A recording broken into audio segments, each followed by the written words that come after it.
All right, full stack 3 final exam question. Just a shorter question than the previous exam one. This one is out of 8 marks.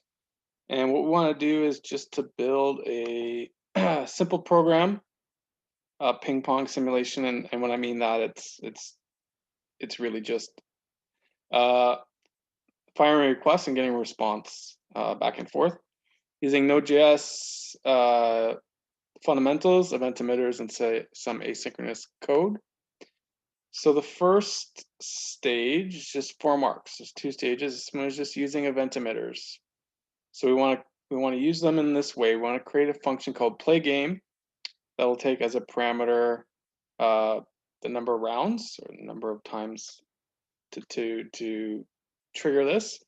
Create an event listener for the ping event that will in turn trigger the event for the other listener, which is we will create another listener on Pong. So in a way, they trigger each other. Um, when you invoke this function, it'll kickstart the whole flow. Um, right? It'll actually trigger that ping event, and then therefore these will keep calling each other. And then you need to keep track of the number of rounds. So if it's 3, by the time you get to 3, it'll stop.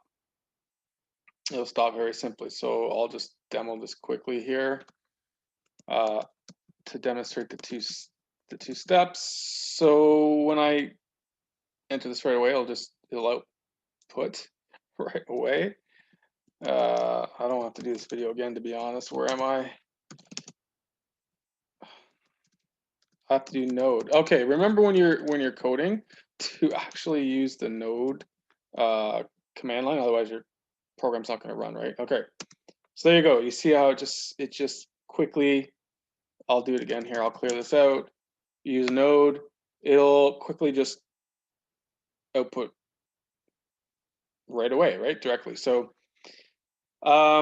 ideally, you are using event emitters to do that. Hey, if you can't get that going and you just do a for loop for for loop of 3 times and output those, and you can't do anything else, I would just say submit that just so you can actually submit something. So it's hard to give marks to somebody who doesn't submit something. So, however, if you can get past that, basically what's happening is the event emitters are firing events, and there's 10 of them, right? Or there's however many, if you can see, I think it was 1, 2, 3, 4, 5. So this was calling five rounds, say. However, that is not we can do better than that. So the next step is worth 4 marks. It's only 2 steps. This is the last step. Add some asynchronous behavior to add a delay before each event is triggered. So we have talked about some of those various, without giving it away, we've talked about those asynchronous built-in methods to add a delay, right? Of a certain time, keywords time, right? Uh, so we're going to add a delay before emitting, so it slows it down a little bit.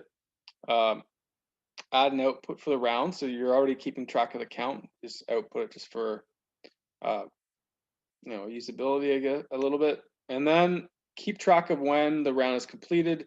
Instead of returning out of it, we're going to actually do a process exit. So using the built-in process, we need to exit gracefully with a code of 0, and then basically log to the console that the game is over, and that it should look like this. So round 1, round 2. Now, if you just look at that screenshot, it doesn't give you much indication of what's happening. So again, remember to use Node or NodeMon when you're developing. Don't just expect it to run without it. All right, so we should see a delay now. So round 1, there's a delay between the ping and pong. So you can see now there's a 1 or 2 seconds delay. So if something's happening, I think I did 7 times. It should exit out, say game completed. So you actually have a little bit of some asynchronous delays going on in there, and that's using event emitters, using some of the process methods on there. So really, I mean, it'd be great if you use standard in and standard out in place of console log. It'd be awesome. But anyhow, just 4 marks for stage 1, 4 marks for stage 2, and that's it out of 8 marks. So hopefully you can get that done and submit it on Blackboard. There will be the section there to submit, and basically that's all for this one, guys. Thanks. Good luck.